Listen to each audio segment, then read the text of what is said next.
So, ladies and gentlemen, welcome back. If I could ask you to take your seats as quickly as you can, please. Thank you. Welcome back to you watching us online. It's lovely to have you there. I hope you've had a nice break wherever you are. Thank you very much for joining us back again for this session. Thank you. If I could ask those at the back to quickly come and take your seats, please. Thank you. Great. We have a fabulous session for you coming up. We will hear from farmers from right across Europe. Farmers, I have to say, of all demographics. You have some brilliant, brilliant stories coming up that we can't wait to share with you. Before we do that, I just wonder, who is ready for a challenge this morning? Quick show of hands for me. Who's ready for a challenge? Brilliant. Yes, yes, yes. Fabulous, fabulous. Ladies and gentlemen, I would like you to get out your phones for me. Could you very quickly get out your phones? And if you're online, please do this as well. I will explain how we're going to do it in a moment. But we have heard this morning that we need to have more of an open conversation and involve those in the discussion who might not necessarily be already involved in that discussion. So this is what I would like you to do for me. I'm going to set you all a challenge. When your phone is out, I will move to one side. I would like you to take a picture of the front. So you've got that lovely picture from our graphic illustrator, Valerie, in it. You can also see everyone else maybe in the room. You can see some of the big topics we've been talking about. Take a picture of that for me. What I would now like you to do is to tweet it. Because our mission is to get that hashtag trending so that we can open up the conversation to those who are not already in this room or online or within the agriculture sphere. So the hashtag is at the bottom of Valerie's picture. It's EU Agri-food Days. And we have a whole team on Twitter or X at the moment looking for all those hashtags coming up. So use that hashtag when there's something that you want to share. So there it is, hashtag EU Agri-food Days. Take a picture of what we're talking about, share everything. We've got some amazing farm influencers coming up in a moment. I'm sure those influencers will be tweeting, and if not, then I'd like to know why they're calling themselves influencers. So yes, tweet that for us, EU Agri-food Days. We've got a whole team waiting to see if that's trending. I'll let you know when it is. So, ladies and gentlemen, thank you very much. Let us now move on to the next conversation. This is where we really hear those voices from the field and some wonderful stories to share. Please welcome your moderator for this session, Anya Seathram. Anya. Thanks, Sasha. Hello, everyone.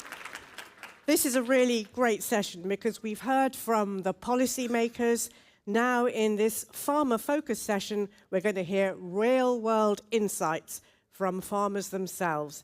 Our speakers are from a wide range of geographies and specialities, representing large to small, organic and environmental specialists.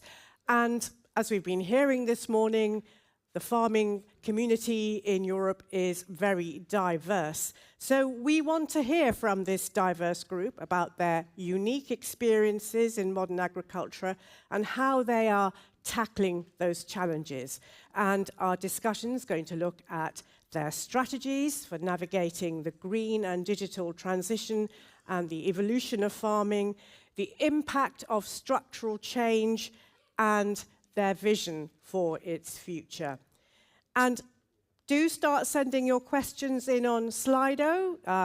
They're farmers. They're not going to be talking so much about policy, but if you have questions about their real-world experiences of being on the farm, their ideas, their challenges, their lives, post away, and we'd love to take them. I'll be taking them during the session. And of course, we still have Valerie, the graphic recorder, and she's going to be charting the discussions, and we can look forward to seeing what more she will add to her drawing.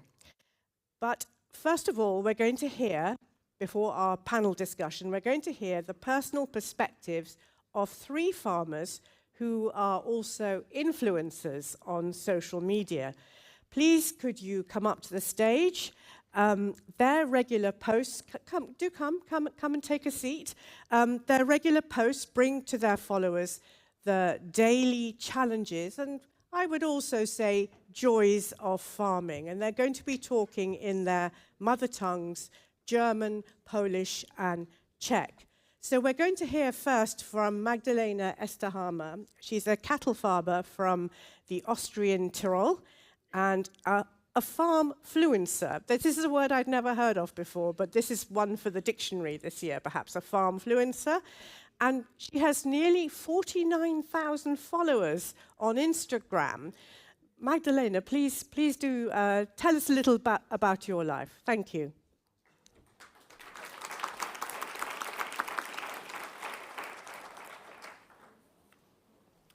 I think there should be a video.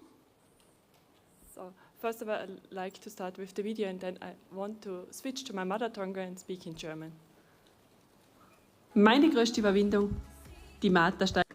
So my greatest achievement was mowing the steeper slopes, and now I can join in. You can only do this as a team. And then you can really enjoy being up here, visiting the animals in the pastures and meadows in summer. I'm always happy when Mina returns to the cowshed at 5 a.m. I love seeing how the animals trust me, and when we start feeding them hay, that means the year's nearly over. So those were the videos and photos and posts about our farm that I share with 1,000 people. I'm Magdalena, I'm a farmfluencer, I'm an alpine farmer, and I'm also a food technician. We feel at home up on the mountains. The slopes are so steep that we don't need a tractor, and we can't use one.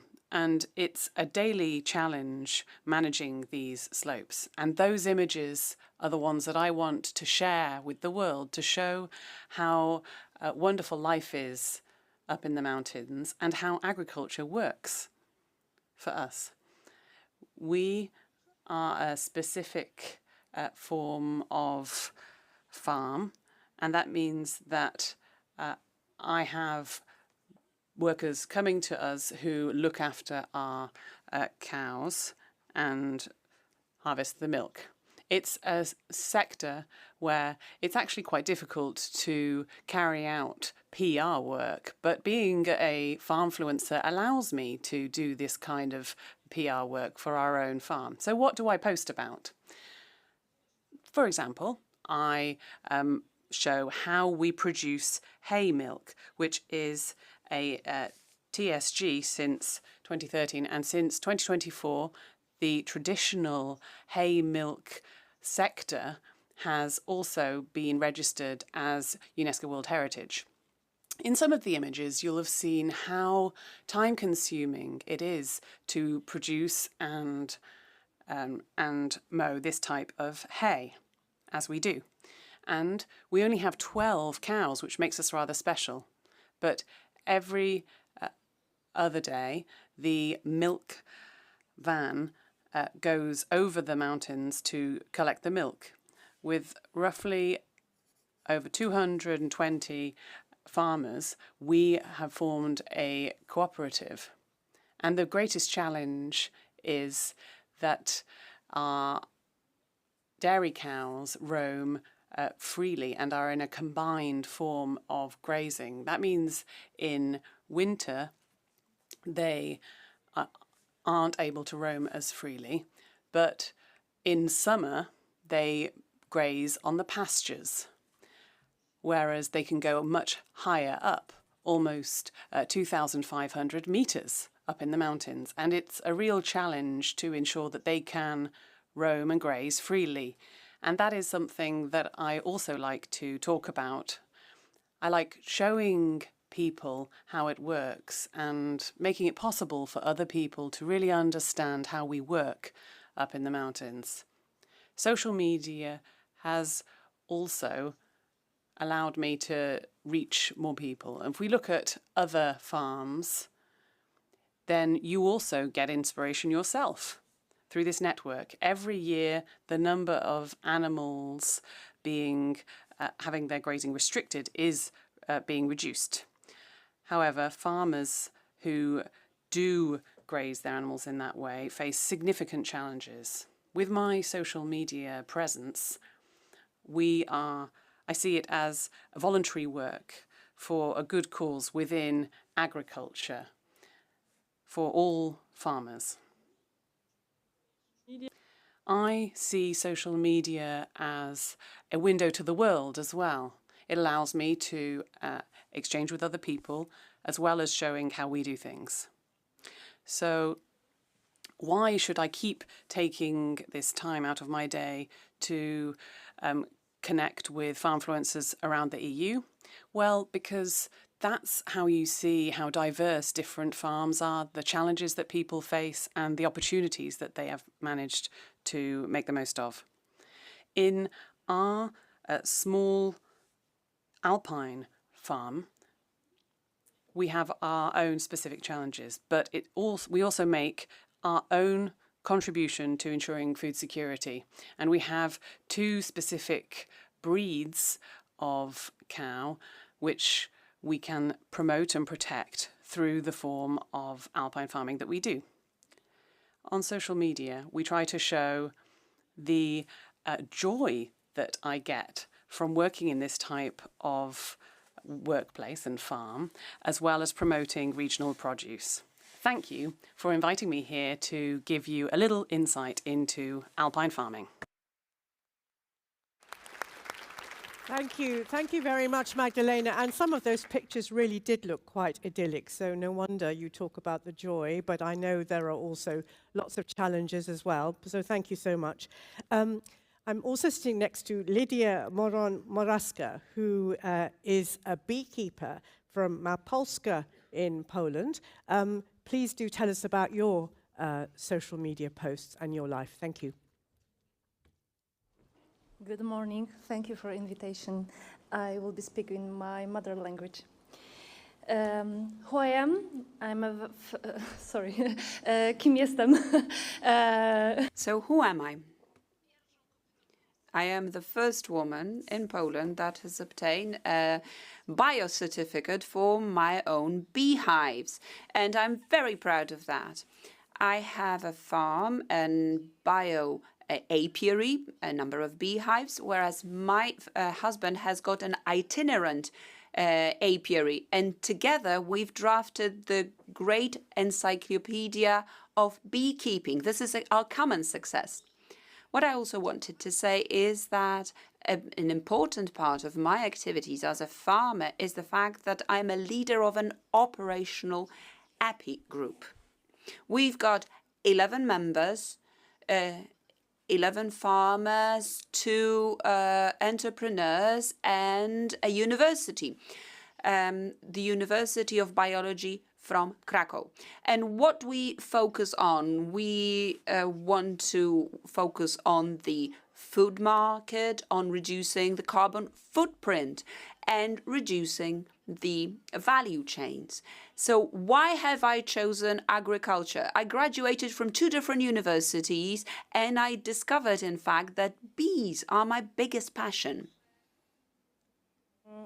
Widzę ogromny potencjał. And I can see an enormous potential in combining tradition with modernity, so that together we can face our key climate and social challenges. Do you know that over 75% of plants depend on pollinators? Beekeeping is a fundament of our biodiversity, and bees can maintain biodiversity in our ecosystems. How do you support bees? Na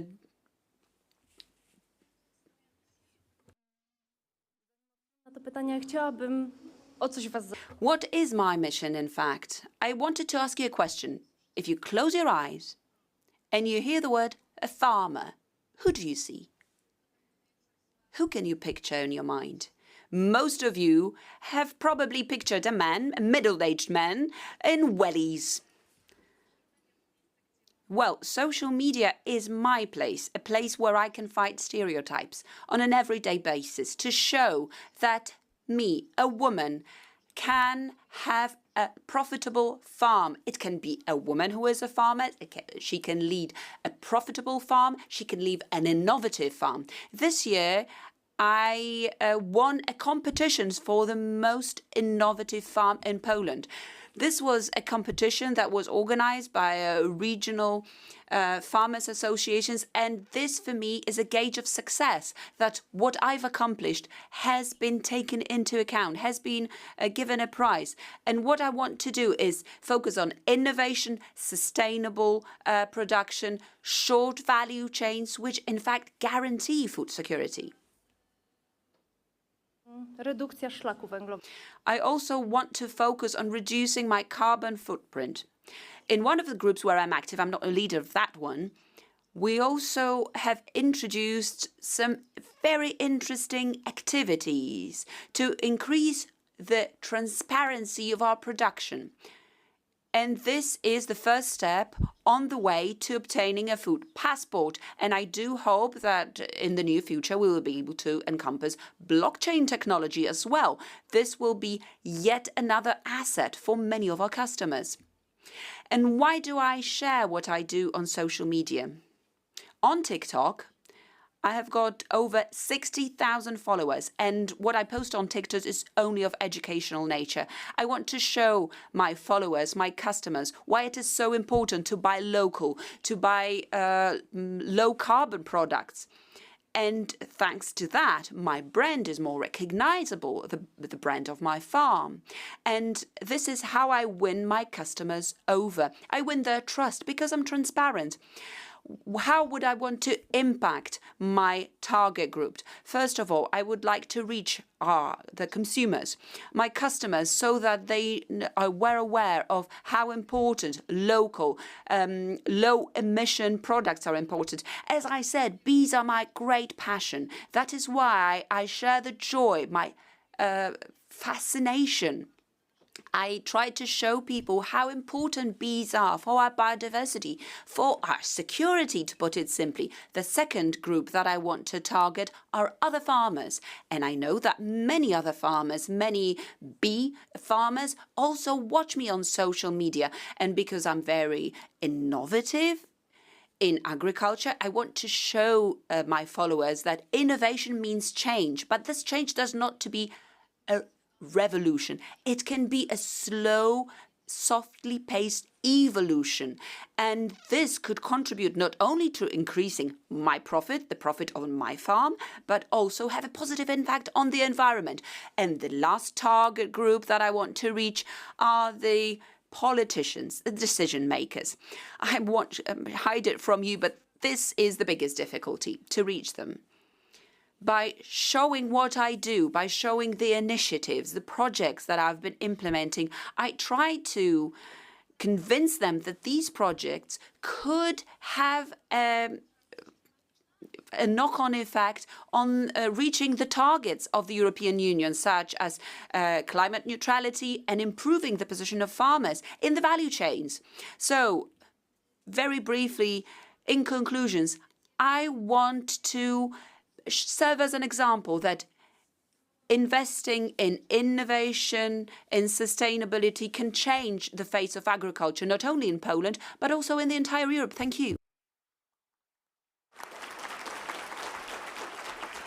Thank you so much, Lydia. How inspiring, and lovely to hear you also say the word joy and also passion, and also congratulations on your prize on innovation, really to be so forward-thinking and embrace the challenges and the technology coming up. Thank you as well. So our final speaker is Wojciech Walka, and he's from an organic family winery in Moravia in the Czech Republic. So over to you, Wojciech. Thank you. Hello, everyone. And I'm gonna speak in my mother tongue as well, which is Czech here. Czech language, sorry. So, já jsem...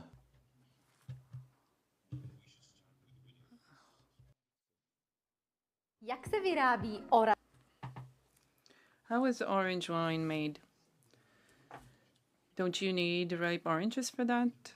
No, because orange wine has nothing to do with oranges.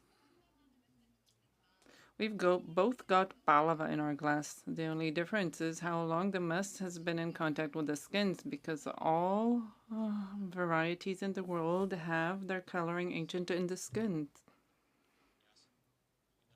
So my name is Vojta Valka from an organic vineyard in the Czech Republic. I'm an enologist. This was founded shortly after the revolution by my parents in the year 91.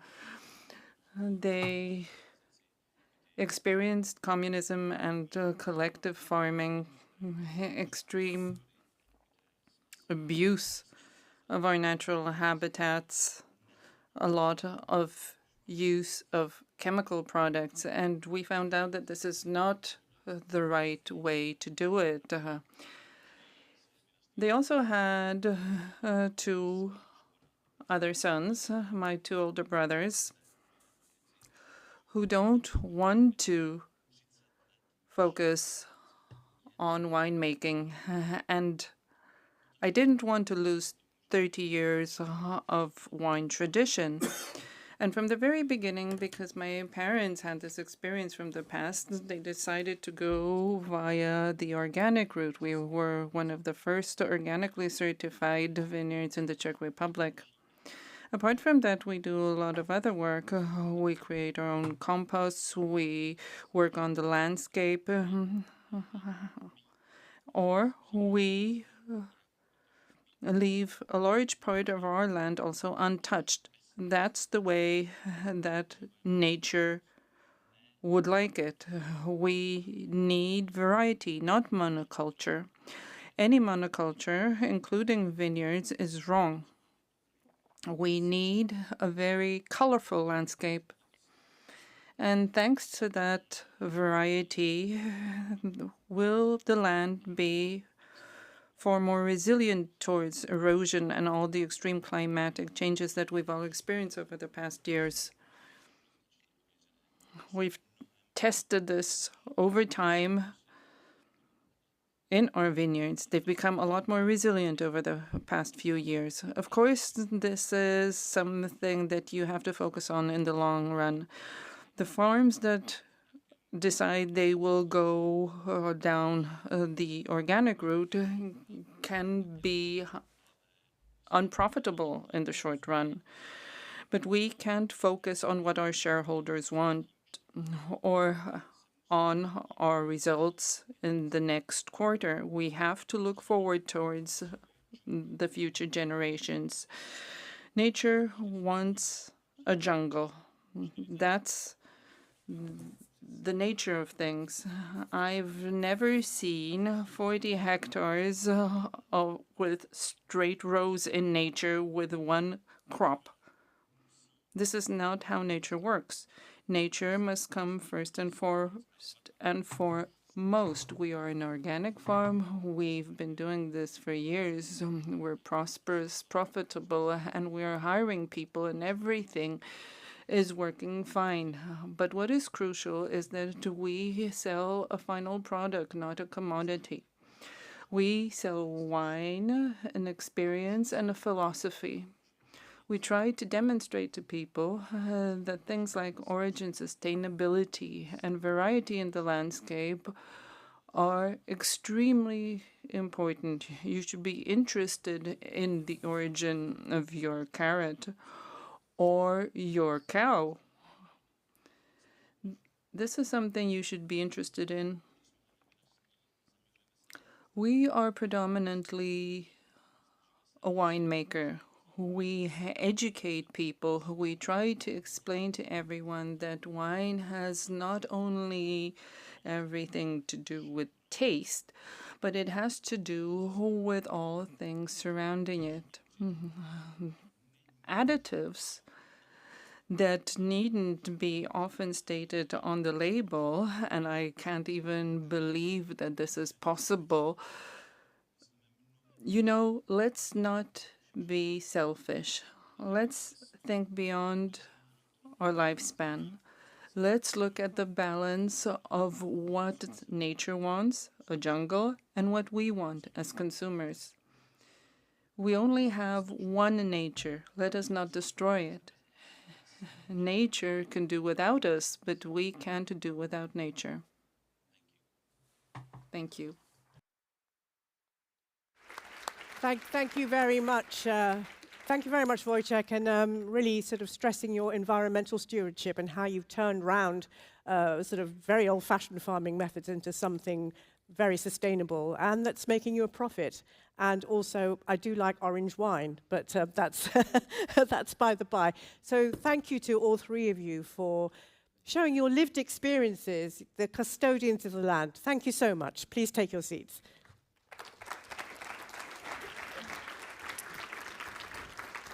So we're now going to move on to hear from some more farmers, and we're going to have a panel discussion. So I'm going to invite them to come up to the stage. I'd like to welcome Clarion Klingen. She's a fruit and vegetable farmer from the Netherlands, and she's also a representative of La Via Campesina, which is an international movement of small farmers. Welcome. Thank you. I'd also like to welcome Peter Miedendorp. He's a farmer and president of the European Council of Young Farmers. Peter, where are you? Do come up. Thank you. Peter works on his arable family farm in the Netherlands, where they grow potatoes and other starch. I'd also like to welcome Elin Rudström. She's an organic dairy farmer from Stockholm, and she's here today representing IFOAM Organics Europe as well. And finally, last but not least, I'd like to welcome Reni Timorirova-Todorova, and she's an arable farmer of a 400-hectare farm and member of the Bulgarian Farm Union. So welcome to you. Welcome to you all. Thank you so much. What I want to do is, first of all, ask each one of you really about your background and how your farming started. And I know that Reni is going to be speaking in her mother tongue. I'm not sure about the others of you, but I'd like to start with Clarion. So Clarion, can you share with us where your farm started and how it developed over time?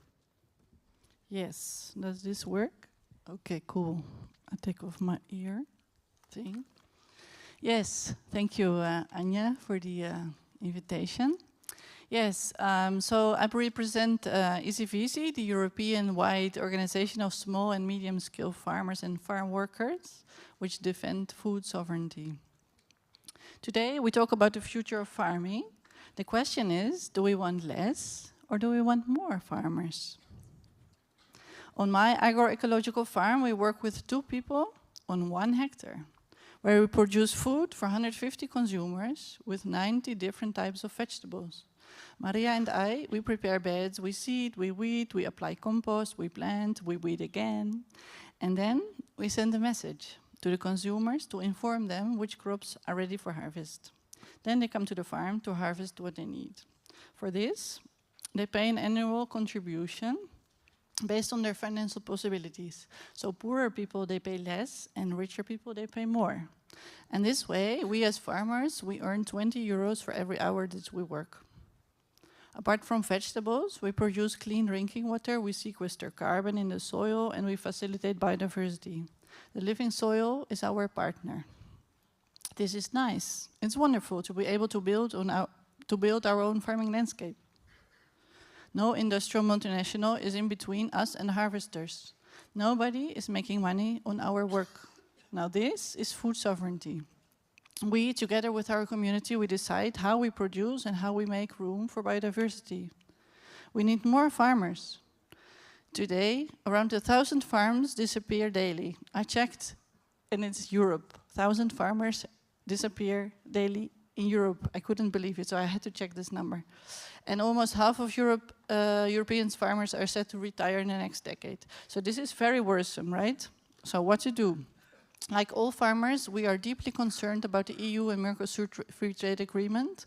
By signing it, the European Commission is contributing to the industrialization of farmland, which causes pollution, detrimental for soil life, animals and people. Free trade agreements are causing more and more farmers to go bankrupt.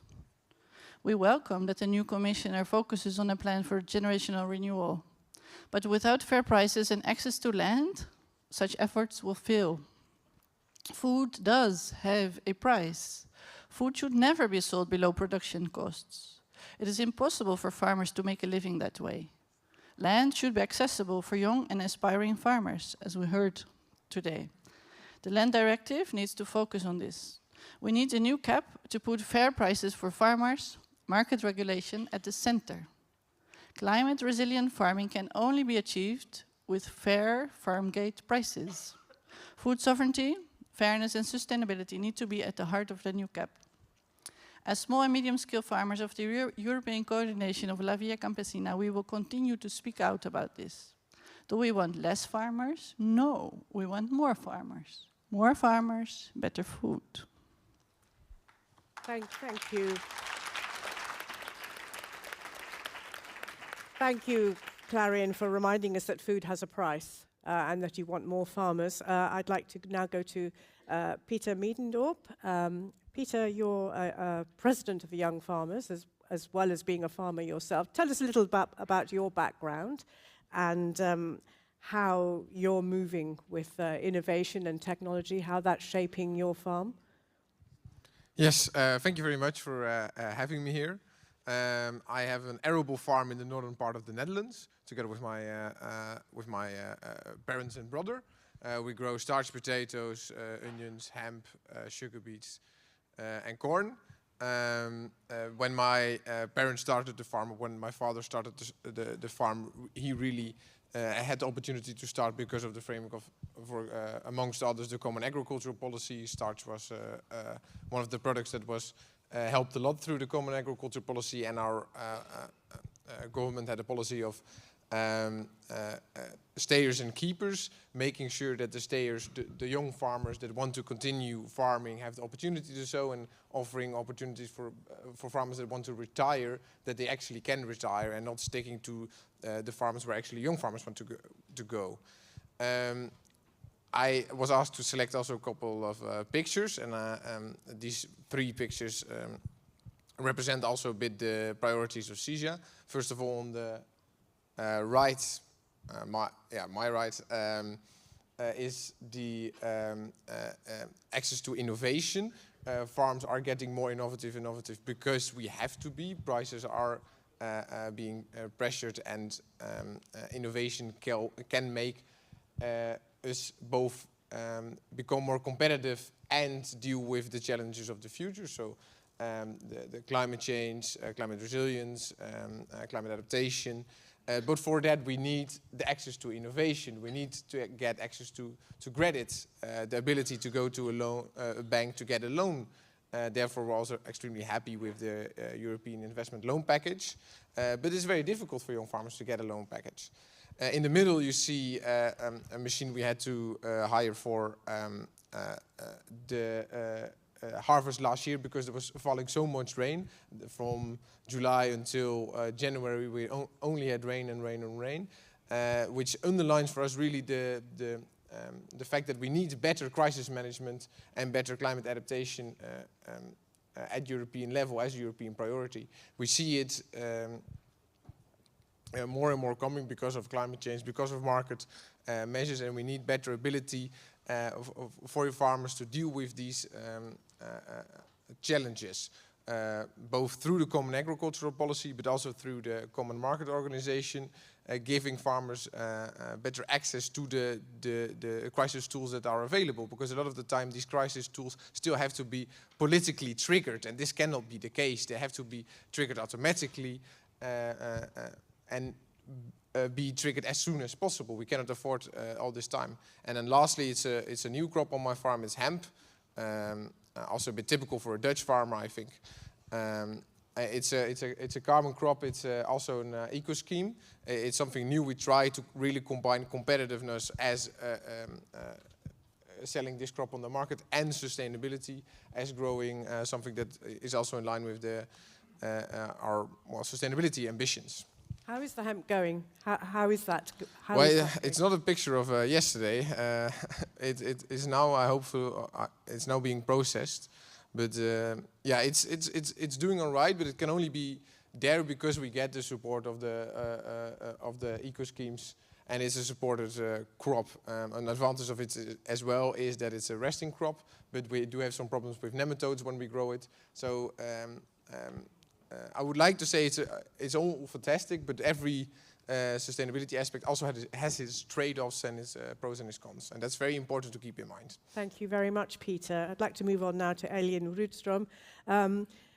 So tell us a bit about your farm and also about the evolution of your farming. Has it changed much? Yes, I will speak in Swedish. Ja, jag har ju en gård.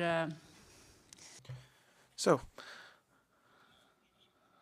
I have a farm outside Stockholm in Sweden. Odling, spannmål. We have dairy cows on the farm.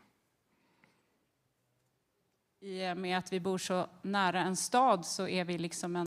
In addition, we have a store, and as we're close to a city, we have good connections. We, in fact, represent a connection between the city and rural.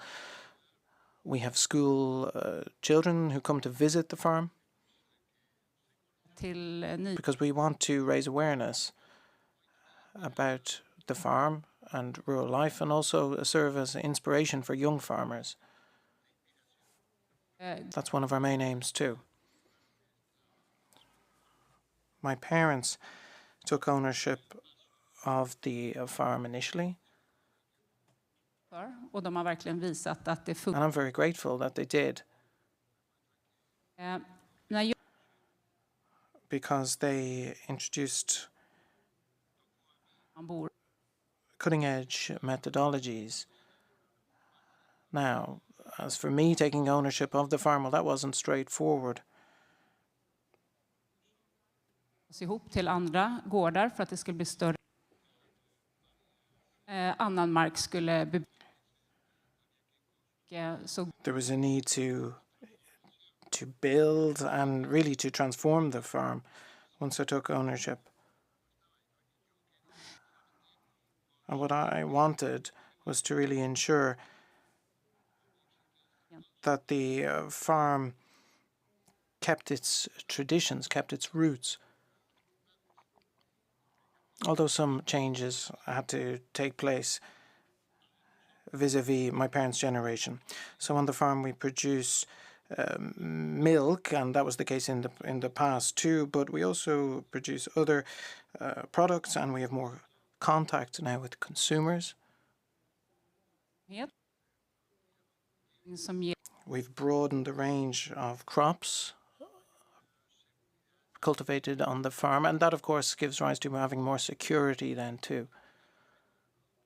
It provides security in the face of extreme weather events, for example. We now use crops that are longer lasting when there's heavy rain, for example. So the harvests are better. We still face challenges, of course. I think being a farmer is like playing a complex game of strategy. You might think you have your plan in place, your strategy, you have your crops, your animals.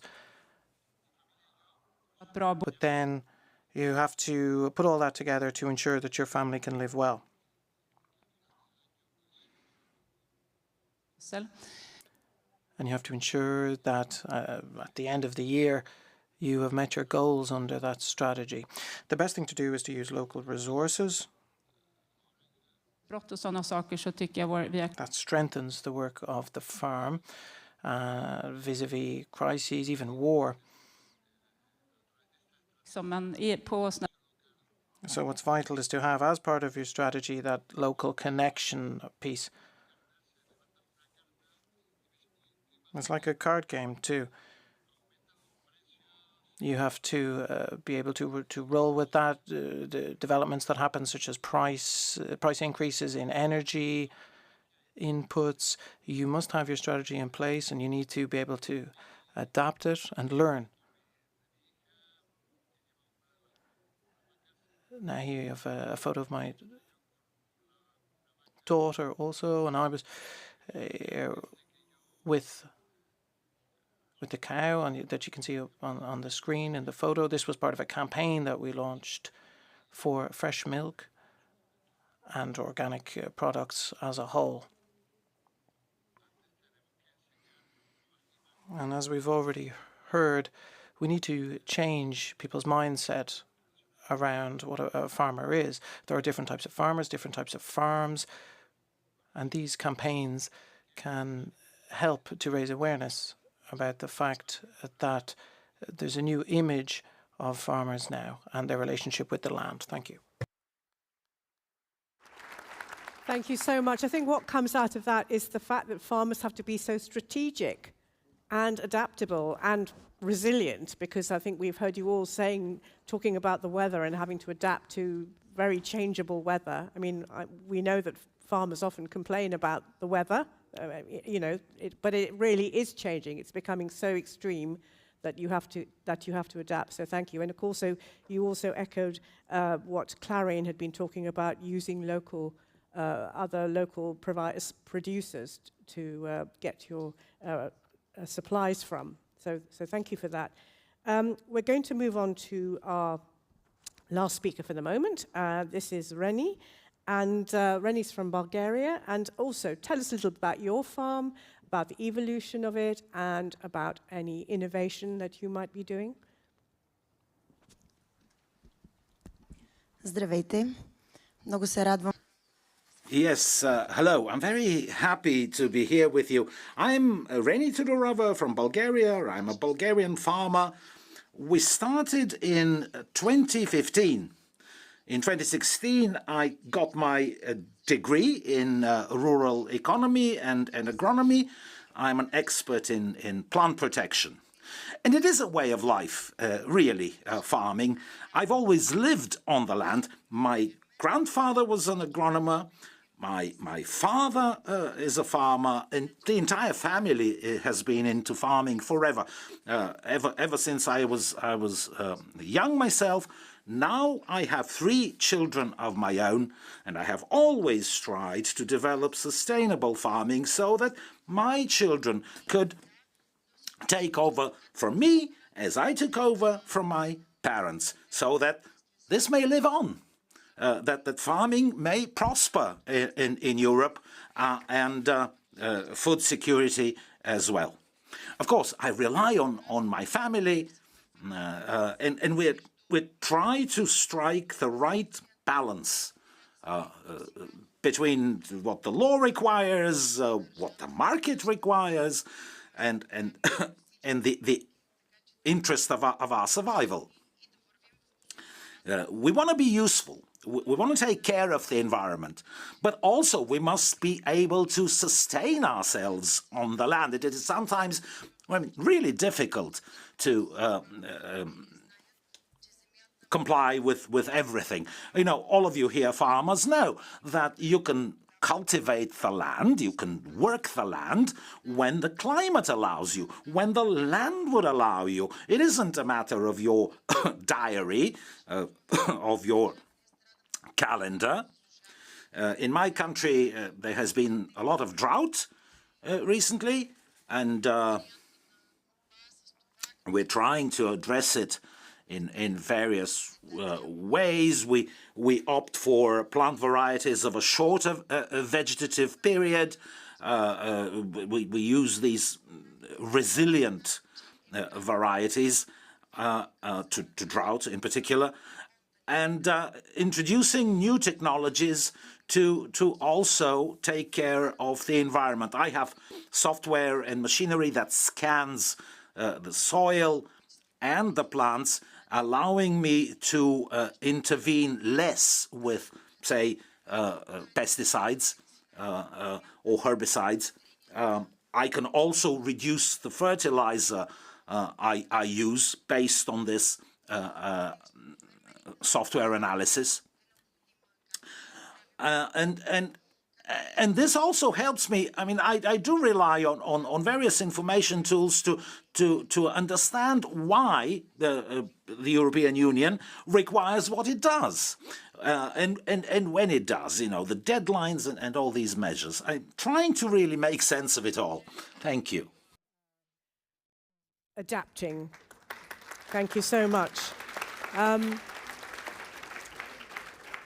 I now want to, before getting a couple of questions in, because people are asking questions about being a young farmer, so I'll definitely ask you that, Peter, about your experiences as being a young farmer. I just want to talk about adapting to structural change and how you think changes in the agricultural industry, such as big farms getting bigger and market changes, are affecting the way you work and affect your farm. Clarion, do you have any thoughts on that? Yeah, so the main issue of the basically disappearing farms in the countryside is that it's countryside is getting more anonymous, and then there are colleagues of us who either want to take over the farm from their parents or want to start, who are new in agriculture, and then they cannot afford the land because the land goes to solar panel investments, for example, or it goes to houses, or in the Netherlands we have the highest land price of Europe, so it's impossible to pay it back with normal agriculture, so to say. So we have to find all kind of creative constructions, which we do, but this is one of the very clear barriers. So access to land for new farmers, and even also for existing farmers, access to land to be sustainable is really like the main issue. Why is it difficult for existing farmers? Yes, because in many cases they also need to compete with their neighbors, because land contracts are in many cases short-term. Because of speculation, landowners want to try to maybe raise prices or to decide what they want to do with the land later. So farmers have to compete with their neighbors for the short-term contracts, which in many cases is many of the agricultural land. So this is really tough for anyone. What do you think you need then to help you in that sense? Yes, so we really need to organize the land in a way that new farmers get possibilities to start. So there's instruments for this. So yeah, the land needs to be organized in favor of rural agriculture, where actually people can actually work the land instead of anonymous shareholders making money on speculation. This is really important. Thank you. So Peter, what about these changes in the agricultural industry? Does that impact you at all? Yes, very much, and I actually would like to follow up on the land issue, because that is for CISA also one of its key priorities, and we really need to see the essence to structure the land market. Things we're looking into and really hoping for is land mobility schemes to make sure that young farmers in an area have the best possible land position by making sure some land swaps create land as close as the farm as possible. This really needs to be more and more present also through co-financing through the CAP. The same for a land observatory. We don't even know at European level who is buying land, whether it's supermarkets, whether it's hedge funds, or whether it's farmers. And if we start structuring the land market, this is something you really need to start with. And then thirdly, we need to focus on CAP support for active farmers, to make sure that the CAP support goes to active farmers who really work the land and who want to continue for the next generations. Targeted support then? Much more targeted support? Yes, on active farmers specifically, yes. And on young farmers, of course. And of course, you say young farmers, and there was a question that came in about young farmers, and of course we've heard so much about the generational renewal, the need for that. So the question was, how difficult is it for a young farmer to start a new activity? Yeah, well, I think the numbers speak for itself. not even 7% of farmers is under the age of 45. We have really a crisis when it comes to the future generation of young farmers. And it's not very weird as well. Young farmers have a lot of different other opportunities. They can go into a lot of different other businesses, and agriculture is not one of the sectors that's really remunerating, where you can get a real big income out. You have to work long hours with no certainty of a good income, and then all these challenges of access to land we just discussed, but also access to finance. It's hard to get a loan. It's hard to make sure you can get a loan for your investments. How would you, what would you like to see? What sort of support would you need to get that access to finance? Well, that starts with a couple. First of all, legal certainty when it comes to sustainability targets is something we're really looking for, because when it comes to access to investment, we're not just looking at public access to investment, also the private part. Because well, as much as we want the public sector to pay for everything, I don't think that is going to be a new reality. We need also to unlock the potential of private investments into agriculture. For that, we need legal certainty also for these private actors, how to invest into sustainability. We now see that every private actor is creating its own vision of sustainability, because there is a lack of what is then the framework in which we want to invest, which goals we want to reach, which causes the problem at the farm shed, that you have supermarkets asking for different investments, banks asking for different investments, the common agricultural policy is asking for other investments, supporting other investments. We need alignment on these different visions. We need to have the calculation rules on how we want to monitor and assess these sustainability targets, because we can do a lot on the field, but we also have to acknowledge that there are trade-offs between the different things we want, and not everything can be done at the same time. It's really an optimization, but the equation for this optimization is not clear at all, causing a lot of hesitance from private actors, from banks, to invest in the agricultural sector. Yes, and as you say, a bit of a mismatch, and a very complex area as well. So, Ilian, I'd like to bring you in. So, what kind of impact have changes in farming and structural changes had on your work? Ja, I wait so you will put your handfuls on. I Sverige har vi haft en utveckling. So in Sweden, lantbrukare. Lantbruken blir. There's been an evolution, and what we're seeing is that there are fewer and fewer farmers. There are larger and larger farms, but fewer farmers. And now farms are really dispersed. They can be separated to a great degree geographically from one another. That has an impact on infrastructure and also on other services like veterinarians, service technicians, those who fix our machinery, for example. So if there are only larger and larger farms that remain, then that gives rise to problems, like having access to veterinarians. In northern Sweden, we're seeing a closure of more and more farms, and that's having knock-on effects. So what's needed is more farmers to support the entire infrastructure around the industry and the rural area to ensure that people can live. Where I live, there are really very few farmers, and we all feel quite alone, to put it that way.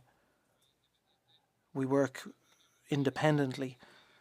So what I would like to see is that there would be more farmers working in the future. That's my wish. There. So thank you for being so candid.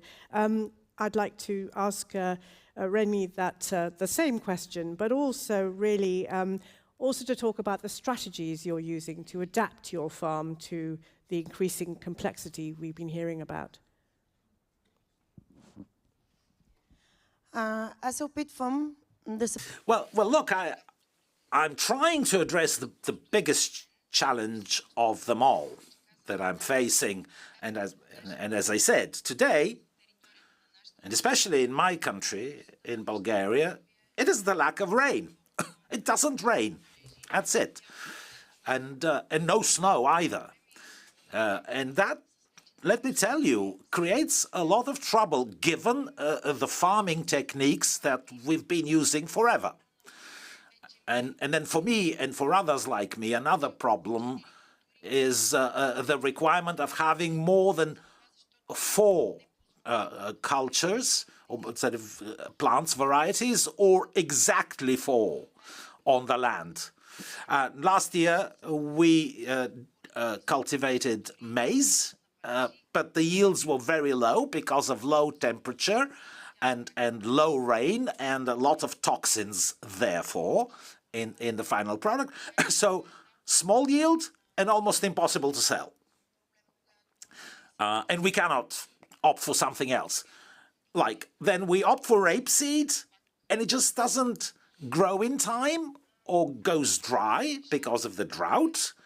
So willy-nilly, we have to give up on 2 of the plant varieties that we must include in crop rotation, according to the requirements.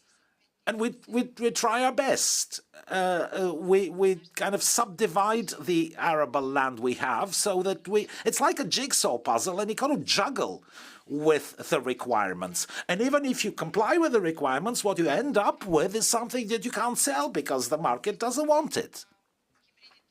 I mean, we try to substitute the hybrids that we use with shorter hybrids, that is faster cycle, and then cultivate in a way that the soil doesn't lose a lot of the moisture that it does contain already.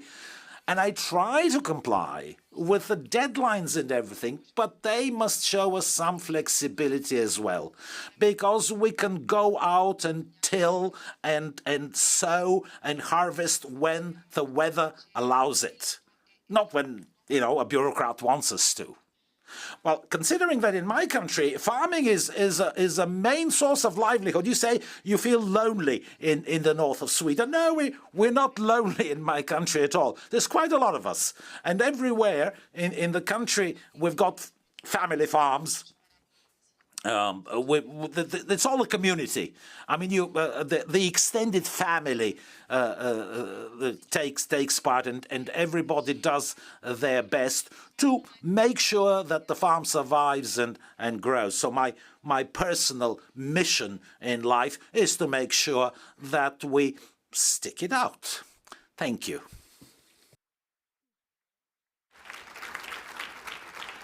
So you talked about the regulations there. You alluded to the regulations being a bit too stringent.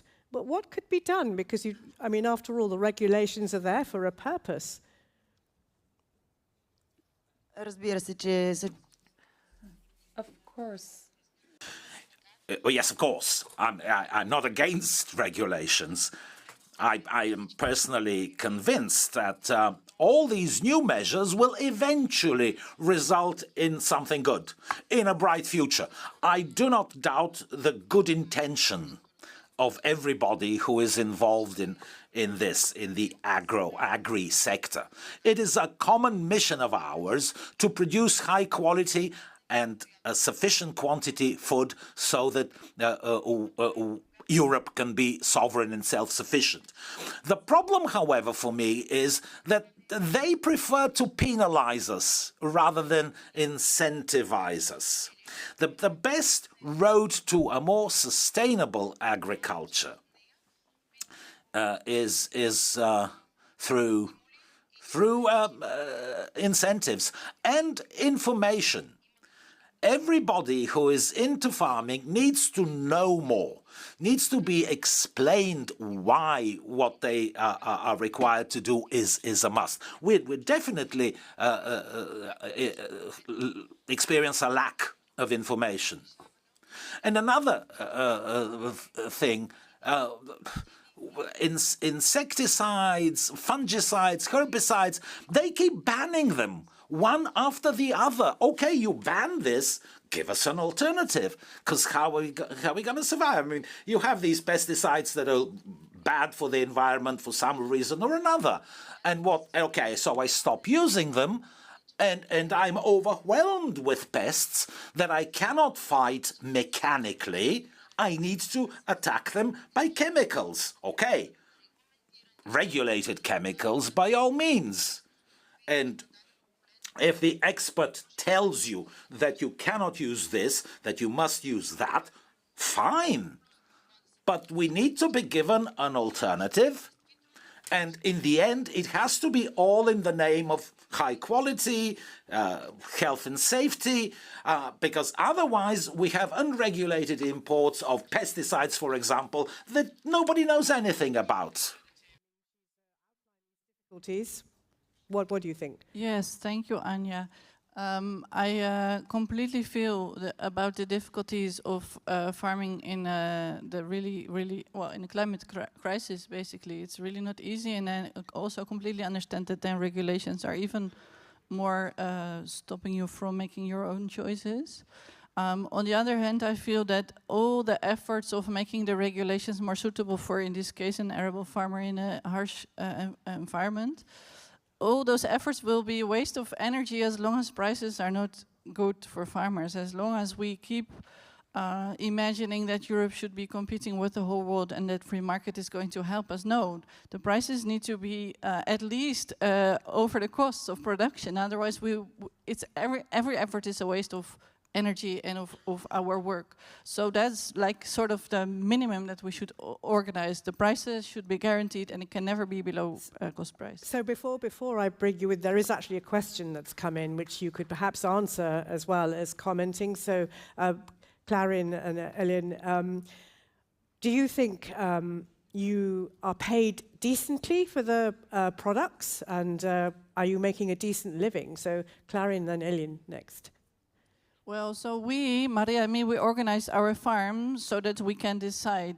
And this was done as a very on purpose. We were very aware that in a normal system of giving away our products for other people to make money on it wouldn't work. If you want to start like that in the Netherlands, you can. I don't know if you agree, but I think it's very naive if you want to start a farm with credits from banks, with this model of the giving away your products for a very low price so that the supermarkets and the others can make money on your work. I don't think it's viable. So we chose to do it differently, but it wasn't easy. And it's also a very privileged situation because we are close to a city. And I understand that we need to also have arable products that need to have, there needs to be fair trade really as well. But for me, as a Dutch farmer, I didn't see it happening to start that way. So I really didn't have, we really don't have a value chain between us. Yeah, thank you. Ellen, you wanted to come in. Yes, I was going to come in on the pesticide use and stuff like that because I understand, oh, sorry, I should speak in Swedish. Okay, I can try to speak in English. I understand that it's very difficult when you take away tools for managing your crops. So it's very important to give new tools for growing in a good way that works with both protecting your crops and without pesticides. So this is where I hope that innovation will come in. And we have many good examples of that. We have like a Swedish innovation that is called thermoseed. You know, the conventional way or the traditional way to protect the seed was to like cover it in chemicals to protect it from diseases. But this innovation treated the seed with heat, some sort of pasteurization. And this has very good effect to protect the crop completely without chemicals. And I think many more of this type of innovation will come in the future. So we don't just take away tools, we give new tools, but without chemicals. This is what I hope for. So innovation and technology could be the answer for that in the future. Yes. I just want to take another question. In the opinion of the panelists, how can the voices of individual farmers be better heard at EU level? Well, obviously they're being heard now, but just generally, how can the Brussels bubble appreciate what you're going through? So Peter, would you like to comment on that? Yes, of course. Well, for the voice to be heard, and also to start with answering this question of generational renewal, we need to start working on really structural policy for young farmers. And that really starts with the question, what is the room for agriculture in the European Union? How much CO2 emission room do we have? What is the, when it comes to biodiversity, what is our room when it comes to water quality? What are the targets when it comes to animal welfare? And this is really a discussion we need to have, because food is costing something. There needs to be the discussion on the room of agriculture, because now we're seeing all these individual targets of climate, of animal welfare, on biodiversity, without seeing the overarching picture, what is left for agriculture. And that is, in essence, also answering the question, what is the room for young farmers on this continent? In the strategic dialogue, we try to make a beginning with this, and we hope that this really can be the core question of the strategy on generational renewal the European Commission is going to start with. Because at the moment, because of unexpected policy changes, the best strategy for your farm to deal with the sustainability challenge is to be as competitive as possible, to make a reserve on your farm to deal with the unexpected changes that are coming from policy, that are coming from sustainability. And that is detrimental. We have to move to a system where there is a synergy between the goals we want and the competitiveness of on the farm. And this is a discussion we need to start having, because otherwise young farmers are going to make different choices. We have to make the choice for a structural policy for young farmers, and otherwise we as CESIA can also be fair to our members. If we as an EU decide not to do this, not to discuss what the room for agriculture is, we can better start, well, having the discussion with our members where to go then. Then we can start an export of young farmers outside of the continent. Then we're at least being honest with ourselves. Thank you. Renis, how do you think you describe the frustrations and the terrible drought you've had for the last few years? How can you make your voices heard at Brussels level?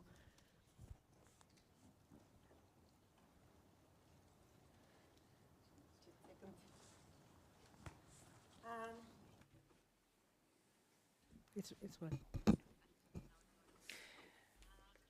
This is the reason why I'm so grateful for this opportunity to be here among you. I think the right way, or maybe also the most accessible way to hear the voices of the young farmers and the voices from the field are the respective associations and NGOs. In Bulgaria, we have a number of those that also represent the various types of farmers.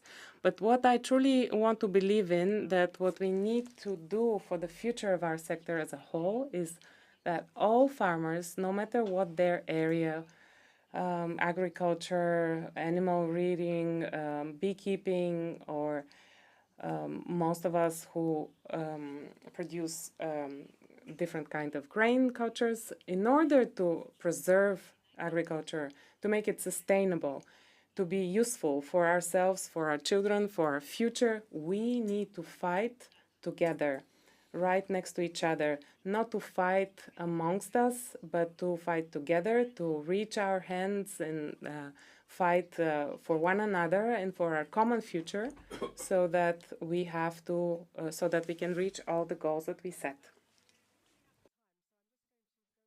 Down the line and ask each of you to sort of summarize what you think will be the biggest challenge in the next 10 to 15 years and how we should overcome it. But if you can just do it as briefly as possible, that would be great. So Peter, we're starting with you.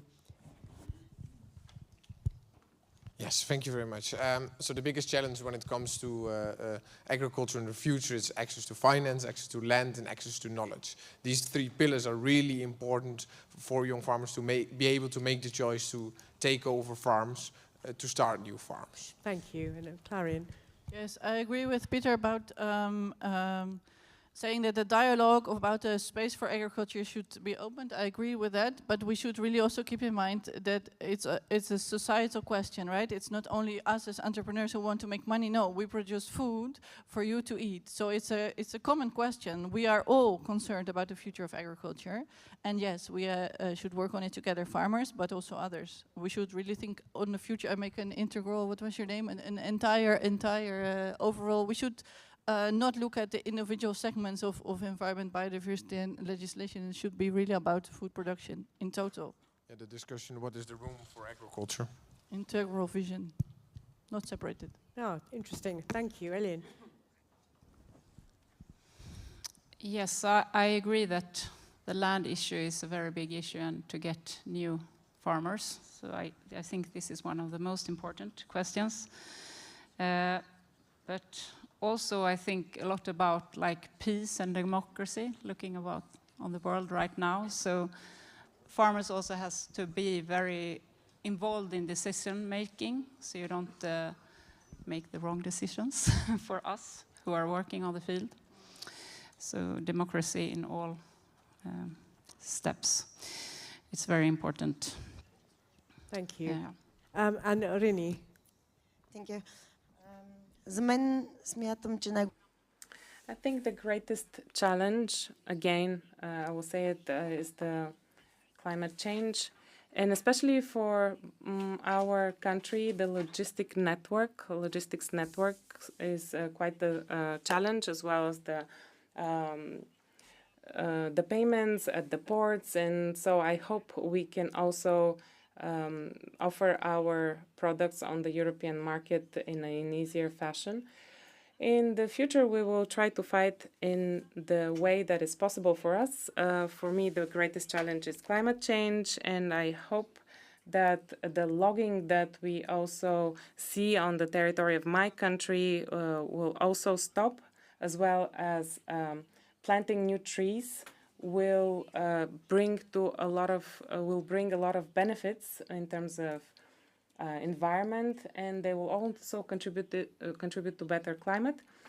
And as regards the subsidies in the future, whether it will be area-based, I think this is the right way. But what I could also add is that for my country, we also need to recategorize the types of land, and so this way subsidies would be not so much size-based, but more based on the potential of those areas or those soils. So when we have more difficult production, small quantity of product, then we need to finance better, unlike areas where it's more easier to produce those products. Valerie, can we see Valerie's graphic and see how that has evolved during this discussion? Can we bring that up onto the screen?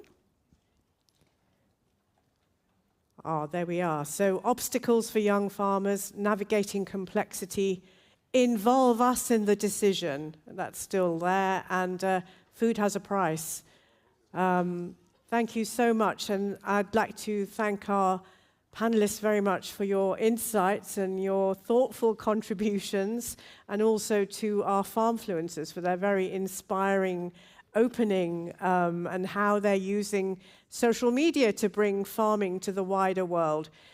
People should know where their products come from, absolutely. Please give everyone a round of applause. Thank you so much. And I'd like to invite Sasha up onto the stage, who's got a few comments. Thank you so much. Thank you. By the way, I want to come visit your farm. It sounds, they all do. They all sound incredible, don't they? So great. We've got a really good session for you coming up after lunch, where a lot of the topics that have been talked about here will be talked about in more depth, getting that fair deal for farmers.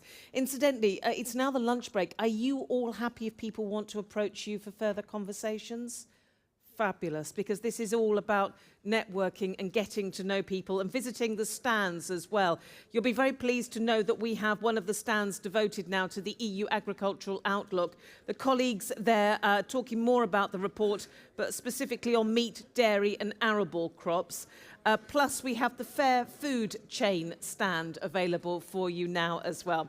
If it's very busy out there, we also have lunch on the ground floor as well for you. So we'll take a break. If you're watching us online, thank you very much. We'll see you back here in 90 minutes from now. So it's 1 o'clock here in Brussels. We'll see you at 2:30. Thank you very much. Thank you. Thank you.